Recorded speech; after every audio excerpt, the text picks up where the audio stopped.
Hi, and thanks for joining us, everyone. I'm Phil Lipoff. And I'm Kim Christensen. Look at this Wednesday afternoon. Again, warm outside. It's a warm day.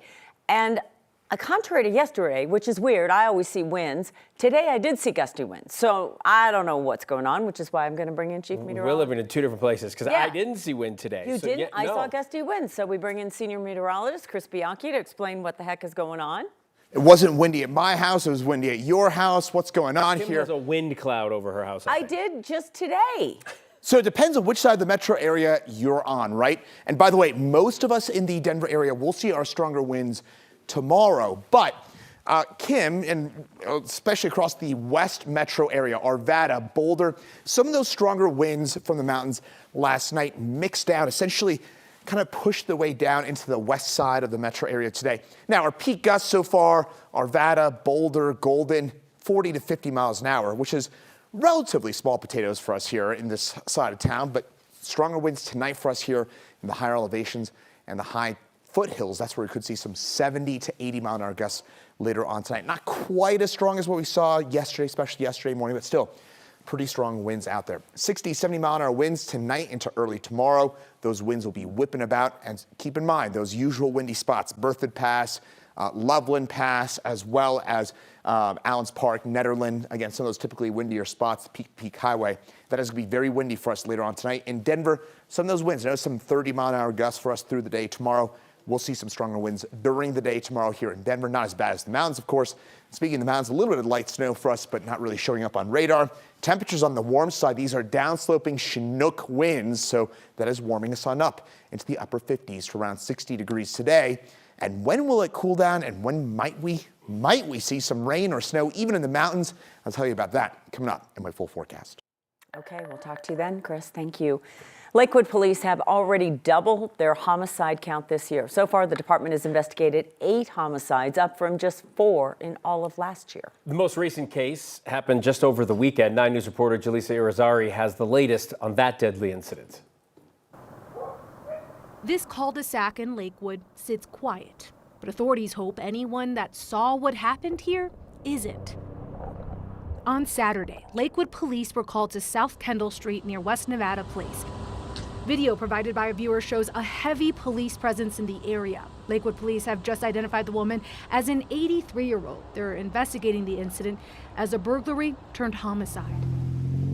But that's all Lakewood police have said about the case. They're hoping the public can help with the rest. They're encouraging neighbors in the area to look at any of their surveillance cameras to see if they caught anything out of the ordinary recently, in hopes for a break in this case. We asked Lakewood police for additional details about this incident, like whether they believe it was a targeted incident or if the public should be concerned, but they couldn't answer those questions at this time. They encourage anyone with information to reach out to them or the Metro Denver Crime Stoppers. Jaleesa Irizarry, 9 News. It's right in a little pocket of neighborhoods and things like that. So you would hope somebody or maybe a camera gives them something they need. Yeah, we were out there earlier today. It's a cul-de-sac, right? So those houses are pretty close to one another, and it's up against, I believe, Alameda, and there's a storage unit facility right up against it. So obviously people coming in and out of that area as well. Yeah, you're right. Lots of people go to those a lot. Okay, we hope they get some answers. Thanks, Jaleesa. Also today, Loveland police say a man walked into a Loveland tanning salon and brutally attacked an employee and customer inside. The suspect is in custody. Yeah, this happened last night at Endless Summer Tanning. Police say the 2 victims are now recovering at this hour. 9 News Northern Colorado reporter Amanda Gilbert is there live with the latest from police. Amanda. Yeah, there's now a closed sign on the door of the tanning salon behind me. And what stood out to me, Loveland police say this appears to be random. They don't know why the attacker chose this location, these victims, but it all happened before 7 last night. The attacker, Kyle Behrens, is accused of walking in, then hitting a 21-year-old employee in the head with a hammer more than a dozen times, then dragging her to a side room. Loveland police say he then tried to barricade the place, and during that, the employee ran to a different room where she and a customer hid and locked the door. Police say this happened next. The suspect, Behrens, then came up to the door, began to beat the door with a hammer, puncturing it and creating a hole for entry. He then grabbed a knife that was on his possession and began attempting to stab the two victims. And investigators credit both victims with fighting back and saving themselves. We know the first victim, the employee, she is still in the hospital with serious injuries. The other victim, the customer, has minor injuries. The suspect was treated and then taken to the Loveland County Jail. In Loveland, Amanda Gilbert, 9 News. Amanda, thank you. Right now, Lakewood police are searching for 2 men accused of stealing a $10,000 chain from a jewelry store at Colorado Mills Mall. Take a look at your screen. These are the 2 men they say they are searching for. Police say this wasn't an elaborate crime at all. On November 11th, they say they asked the employee to see the chain. When the employee came back with it, they grabbed it and took off. Police say these men may also be wanted in connection to a similar theft from another jewelry store in the Denver metro area. If you recognize them, you're asked to call Lakewood Police. An officer in Severance is on leave for shooting a man last night, according to police.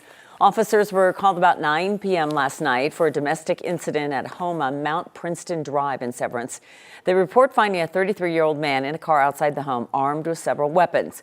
Police say an officer fired 1 shot, hitting the man. However, they did not say what led the officer to fire his weapon.